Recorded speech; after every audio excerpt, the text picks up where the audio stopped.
We're told that reducing our body fat is going to improve our lives, make us healthier, and help us feel more confident. And even though all of this can be true, there are some things about weight loss that no one really wants to talk about. These things are swept under the rug, so to speak, because they don't go along with the narrative that the fitness industry stands by, which is the idea that losing weight and burning fat always works out for the best no matter what. So today I want to go over 10 truths about weight loss that no one really tells you, but you definitely should know.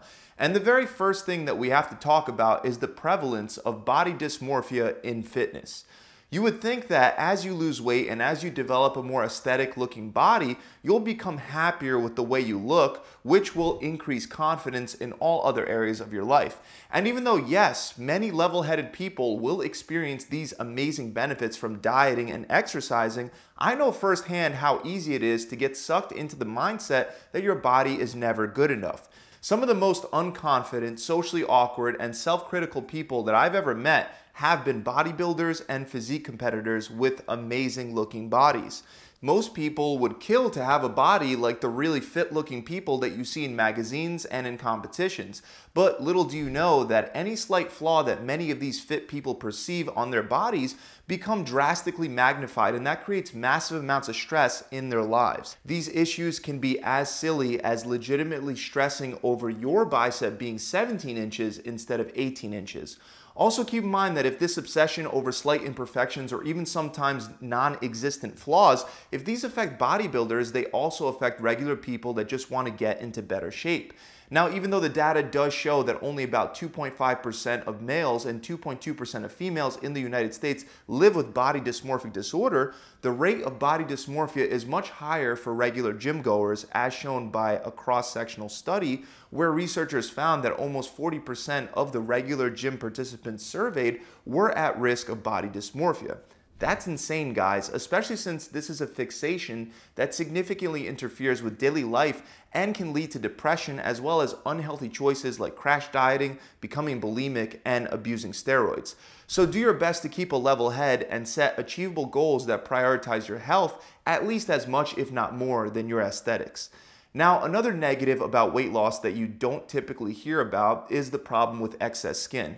When you gain a lot of body fat, your skin becomes stretched, and if it stays like that for a long period of time, the skin loses some of its elastic components, creating a loose skin look after someone loses a substantial amount of weight. Keep in mind, not everyone will have excess skin after losing weight. Factors like your genetics, your age, the length of time that you were carrying around the excess body fat for, and the total amount of weight that you lost, all of these things play a role in what your skin looks like afterward. Typically, people that have either carried the excess fat around for many years or people that lose a lot of weight, like 100 pounds or more, both of these types of people are more at risk for developing saggy skin.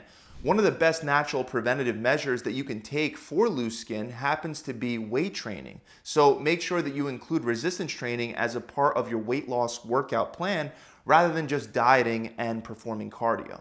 Another fact that you won't really hear about is that dieting in a restrictive way or getting too lean can cause reproductive issues, including but not limited to erectile dysfunction.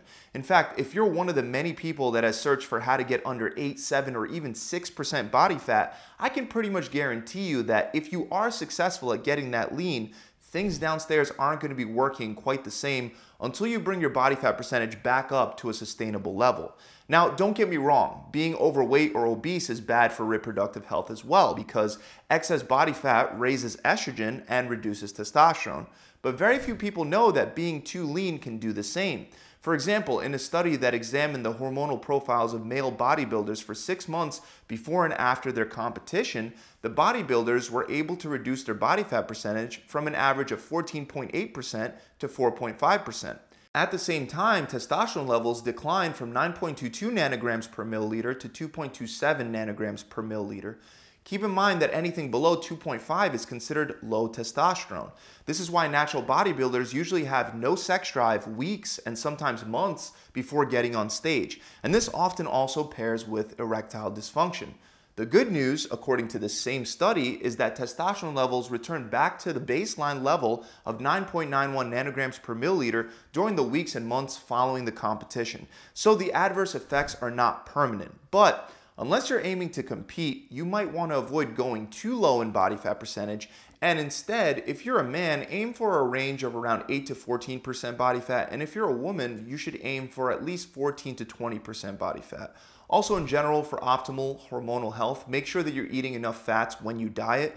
Never allow your fat intake to drop below 20% of your total calorie intake. Moving on, next is the fact that overweight people do not actually have a slower metabolism. Way too many people believe that skinny people are genetically blessed because they have a fast metabolism. Meanwhile, heavier people are genetically cursed because they have a slow metabolism.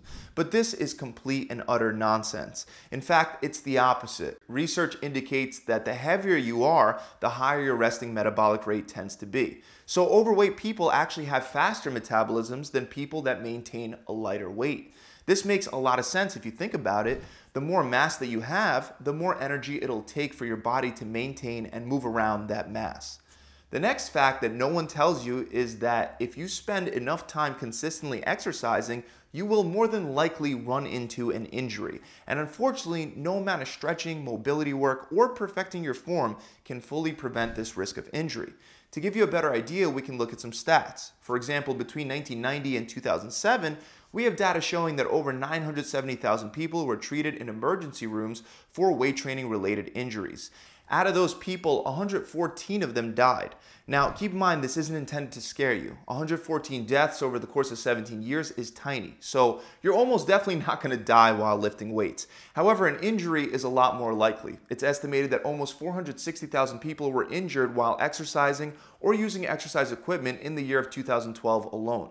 When it comes to strength training specifically, the chances of sustaining an injury while lifting weights can be measured at a rate of 2.4 to 3.3 injuries per 1,000 training hours. And if you're training about 5 hours a week, you'll hit 1,000 training hours within 4 to 5 years. So you should almost expect some form of minor injury over that time length. Now, this isn't saying that you shouldn't exercise, because you create massive risks of injury in everyday life if you don't exercise. Simple situations like walking up a flight of stairs or lifting something off the floor is more likely to lead to an injury if you let yourself become physically deconditioned by avoiding exercise. So definitely exercise, just understand that given a long enough timeline, you will probably get some kind of minor injury, and your responsibility is to recover and get your butt back into your workout routine, or else you will reverse all of your fat loss and muscle building progress within just a few months.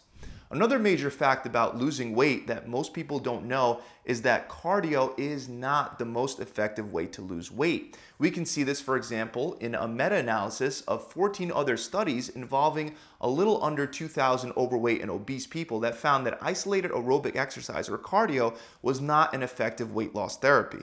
Another meta-analysis, one that mostly examined cardio, found that adding cardio to a diet plan did not increase weight loss more than simply dieting without doing any cardio at all. The difference in weight loss was 0.3 kilograms, which is nothing. Now, there are a couple reasons why cardio doesn't tend to be ideal for weight loss. One is that it constrains energy expenditure, which means that it often causes people to reduce their general activity levels and energy expenditure throughout the rest of the day, which could counteract the calories burned during the cardio. Resistance training, on the other hand, tends to not cause constrained energy expenditure, which is why it's generally more effective for weight loss and body composition in general. This doesn't mean that you shouldn't do any cardio at all. Just understand that according to the evidence, resistance training tends to be more effective for losing weight and keeping it off than cardio. Another thing that no one seems to tell people that are trying to lose weight is that your intake of micronutrients, which are vitamins and minerals, are crucial for weight loss, just like your intake of macronutrients. You probably heard many times that losing weight is all about burning more calories than you consume, which is true. To lose weight, you must be in a calorie deficit, but this does not mean that micronutrients are irrelevant. They're absolutely not. Vitamins and minerals play an important role in body weight management. That's because all of them are, in one way or another, involved in processes related to your body composition. Let's take a look at zinc, for example. Not getting enough of this mineral can reduce thyroid production, which in turn can prevent weight loss by slowing down your metabolism. And if you're zinc deficient, this effect could be significant. For example, in a study, someone with a zinc deficiency was able to increase their resting metabolic rate by 527 calories per day simply by fixing that deficiency. So yes, at the end of the day, losing weight is about burning more calories than you consume. But in order to do that, consuming enough micronutrients, including zinc, is vital. Another example is calcium. This mineral helps your body burn fat for fuel, which is why some data indicates it might aid fat loss and help you prevent regaining lost pounds. Another weight loss fact that most people don't realize is that not all forms of stress make you fat. It's very common to assume that stress causes fat gain, but stress by itself doesn't actually make you fat. In fact, acute stress may even assist with fat loss since acute stress tends to reduce hunger. This makes sense since it activates the fight or flight system, and if that system gets activated, your body is more worried about staying alive than consuming food, which leads to a reduction in hunger. It's more so chronic stress that you have to be afraid of because it depletes your willpower, making it harder to stay on track with your diet. Chronic stress is more likely to make you reach for junk food because junk food stimulates the production of feel-good opioids, which lowers cortisol by inhibiting something known as the HPA axis. So people that are in a constant state of stress self-medicate with unhealthy foods to cope with that stress, causing them to take in too many calories.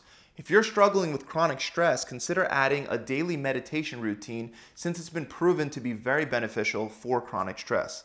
Last but not least is the fact that steroids are a lot more prevalent in the gym than you might think, and many people that are interested in losing fat end up trying steroids without realizing that if they're used, you can end up with severe side effects, especially if they're used incorrectly.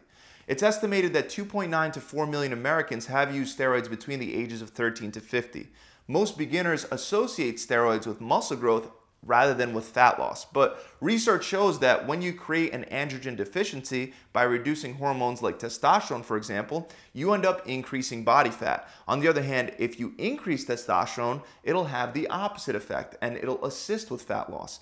But even though many people are aware of the adverse physiological effects that can happen in response to using steroids, fewer people seem to be aware of the psychological effects that they can have. For example, research suggests that about 32% of people who take steroids become dependent on the drug.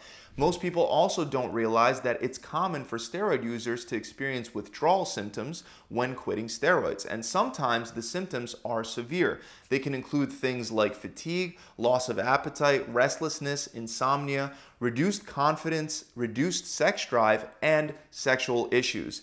On top of that, research shows that withdrawal can also cause depression, leading to all kinds of other issues. And the worst part is that steroid use can cause long-lasting or even permanent damage to the endocrine system. This could make someone dependent on steroids for the rest of their life, or they will experience the consequences like low libido and erectile dysfunction. So those are 9 very rarely talked about facts regarding weight loss. If you enjoyed this video, make sure you subscribe to the channel, and if you want any extra coaching with your diet or workout plan and you want to take the next step, head on over to my website where you can get a full 42-day workout plan, a customized diet plan, a recipe book, and of course a coach to answer all of your questions whenever you need. To find out more, click the link below in the description, or you can just head on over to my website directly at gravitytransformation.com. I'll see you guys soon.